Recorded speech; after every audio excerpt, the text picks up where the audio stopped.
Hi everyone, welcome to our presentation in sociolinguistic fields about language variation and change. Our group members consist of Titus Adhi Sukmana, Ummi Ashim Azzahra, and Raditya Puput. When we work in sociolinguistic fields, we will meet a long-standing study about language itself. The kinds of studies we are going to discuss here is about the certain kinds of variation in languages that closely related to a variety of social factors. Some investigators have been content merely to demonstrate such relationships, while others have developed a strong interest in trying to show how some of that variation underlies changes that are constantly occurring in languages and that some of these changes also have a clear direction to them. Language variation that we are going to explain here is about the small variation which occur in language and which are determined by external social factors. This variation is different with variation in language which are motivated by internal factors, that is, structural features of a language. This feature can also lead to change, especially when this internal variation occurs during first language acquisition.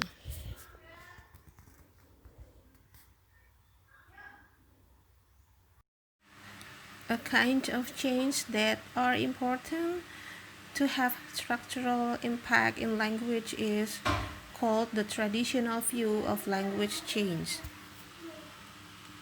So the traditional view of language change is only interested in changes that have structural consequences for the language itself.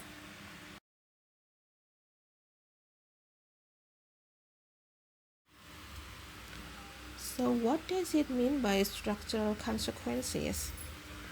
Here in the slide you can see that structural consequences is related to the language change in the field of phonological, lexical, and syntactic. Another change as the impact of structural consequences is lexical variation. A lexical variation is to use a linguistic element instead of other without making changes in the meaning of words or phrases. For example, in the words perhaps and maybe.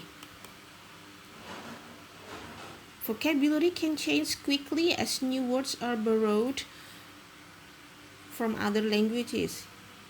The words can be combined or shortened, or even created by mistakes.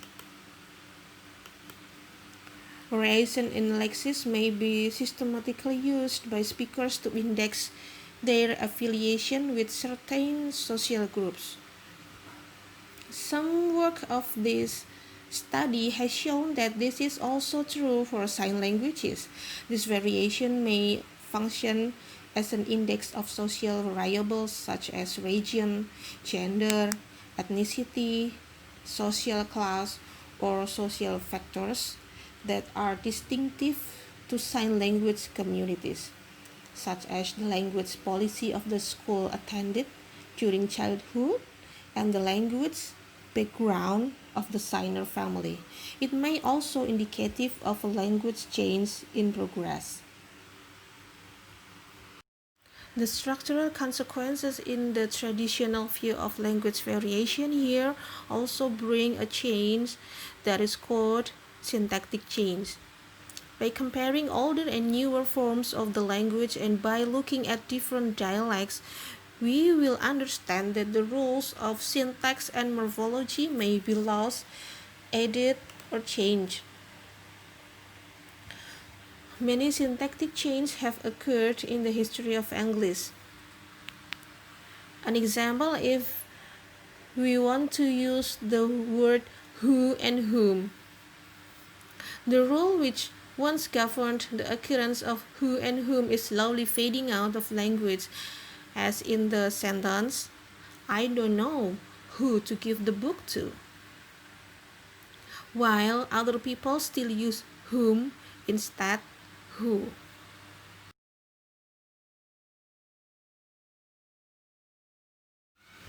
A spatial and conspicuous success have been achieved in modeling changes in phonological system, which is traditionally called sound change.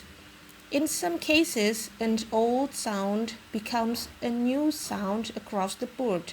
Such a change occurred in Hawaiian, in that all the T sounds in an older form of the language become K. Another unconditioned sound change that occurred between Middle and Early Modern English around Shakespeare's time is known as the Great Vowel Shift. The example of Great Vowel Shift is in the word bite, beat, beat, bait, and bite. In other cases, a sound change may be conditioned so as to apply in certain kind of environments and not in others. For example, it is very common for tongue tip consonants to become palatal when they are followed by high front vowels. The residue of this process can be seen in English pairs like divide, division, fuse and fusion, submit and submission, oppress and oppression.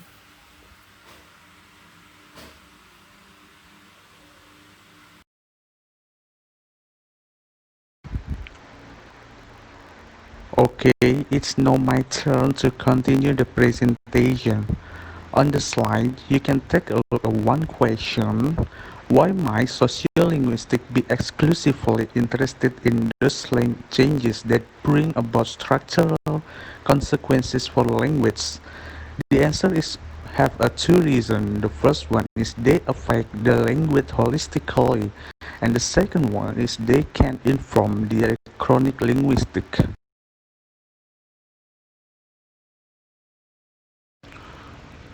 Now, on the slide, you can take a look at the agent of change. As we know, the language change it can be depend on the gender and the social structure. Now we will discuss about the agent of change based on the gender, and the first one is the woman as agent of change. According to Lebov in 1981, say that in general, lower middle class women, when in situations stratified by style and class, try to emulate those better than them. However, this is limited to situations in which women can improve their status. On the other hand, Cal in 1978 showed that Hungarian-speaking women in Oberwart, Austria prefer to marry German-speaking men, and the last is Holmquist in 1985 showed the same with respect to Euclidean-speaking women in Cantabria, Spain, and their preference for Castilian-speaking men. We can take a look that women to change their language they will be marry or have a relationship with the better status man based on the country they have.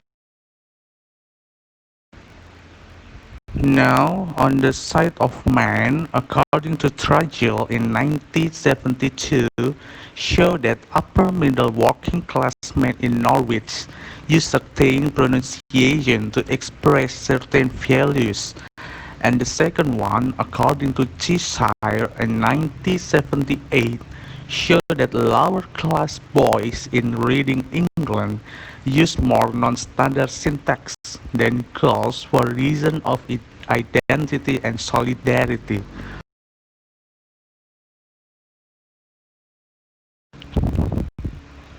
Let's jump into the next material about linguistic marketplace. Linguistic utterance or expression are always produced in particular contexts or markets, and the properties of those markets endow linguistic product with value on a given linguistic market. Some products are valued more highly than others, and part of practical competence of speaker is to know how and to be able to produce expressions which are highly valued on the market concerned. The concept of the economic market where goods are traded achieving a certain price has been transferred to the application of language in society. Accordingly, the concept of the linguistic marketplace denotes that there is a marketplace for the application of language, and that language, a speaker linguistic capital, is consequently applied on a linguistic market where different linguistic varieties have different market values and therefore assign different prices. That is, the varieties on the linguistic market are either valued positively or negatively, and they are thus ascribed with differing levels of prestige or non-prestige. In order to succeed on the linguistic market, it is necessary to apply the linguistic variety which has the highest market value.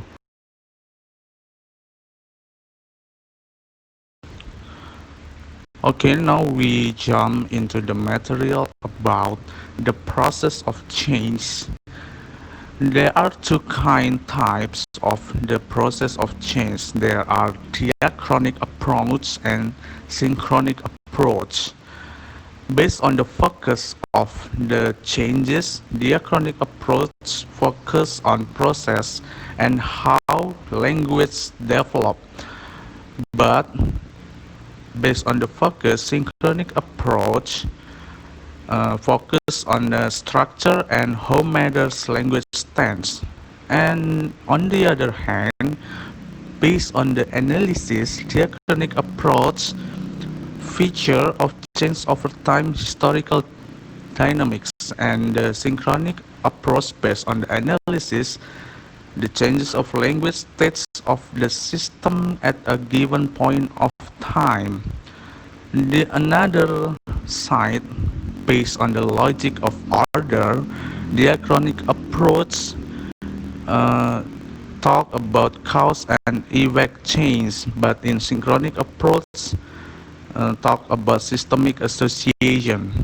The another side of view, basic interest, said that diachronic approach changes based on the historical understanding, but in the synchronic approach based on the systemic understanding. And the last is the comparison of the process of change, diachronic approach, solitaries, unique feature and process.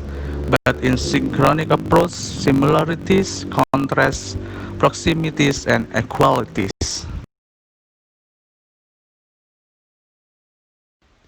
Alright, now let's jump into the next slide, which entitled Types of Changes.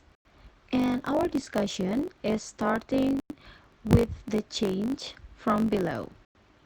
The first point is unconscious, or we can say as the part of our mind that is inaccessible to the conscious mind but that affects behavior and our emotions inside it. And then the second point is the systematic, or in another statement, we can say as the acting or what we have done according to a fixed plan or system. Or in another word, we also can mention it as methodical changes. And the third point is these types of changes may involve the economical issue. The next one, these changes also imitating the speech that are considered prestigious. And the last from the changes from below is these changes expresses the solidarity. Then it is still in the discussion of the types of the changes, and now let's take a look on the second table, which entitled The Change from Above. Those ideas are contrast from the change from below. Of course, let's talk about the first point, that is conscious. It is the awareness of and the responding to somebody's surroundings, or to the someone's or something's surroundings. And then the second one is the sporadic. This is talking about the occurring at irregular intervals or only in a few places, or let's say it is the scattered or the isolated types of changes. And then the third one, it involves issues of prestige. And then the last point is talking that these changes are usually proposed to people in the higher social class.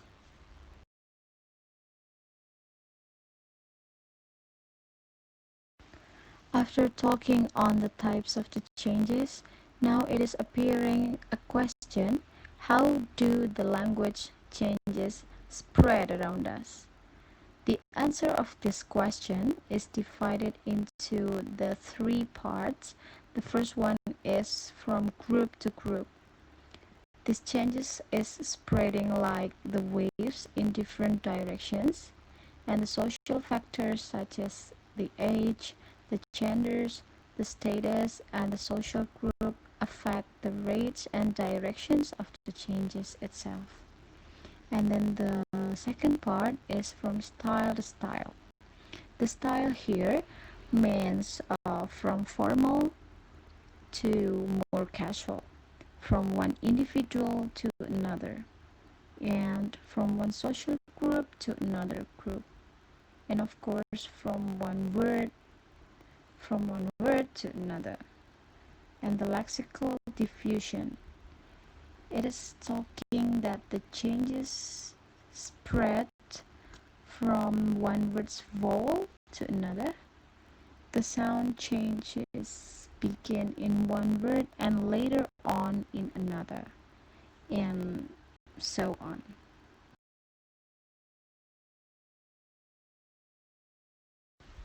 We come into the second question: how do we study the language change then? The first answer is apparent time studies of language change. It is the study of comparing the speech of people from different age groups to find out any differences that could indicate the changes, whether increase or even decrease. The second explanation is studying language change in the real time. In this study, the researcher studies the language in a community and then comes back to it after a number of years to study it again and again, and then find out any changes.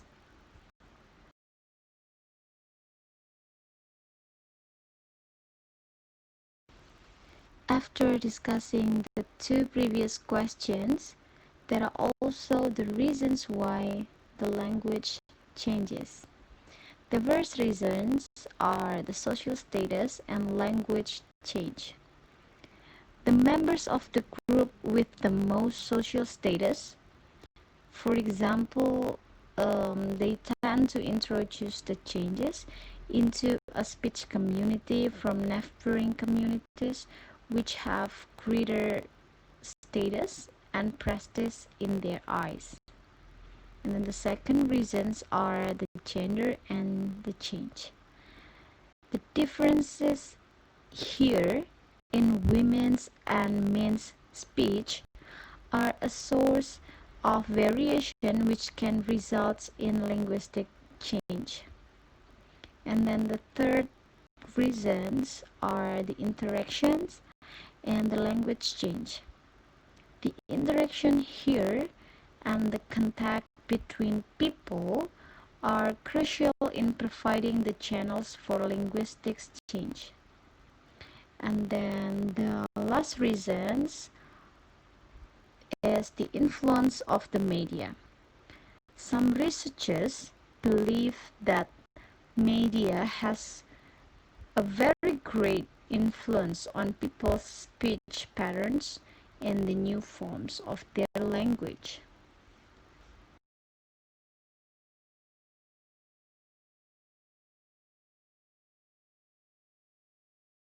Well, this is the end of our discussion, and this is the best we can provide to all of you guys. Thank you for listening and joining our discussion. We really appreciate for your great attention, ladies and gentlemen. May all those we have shared be beneficial for all of us. Once again, thank you and see you.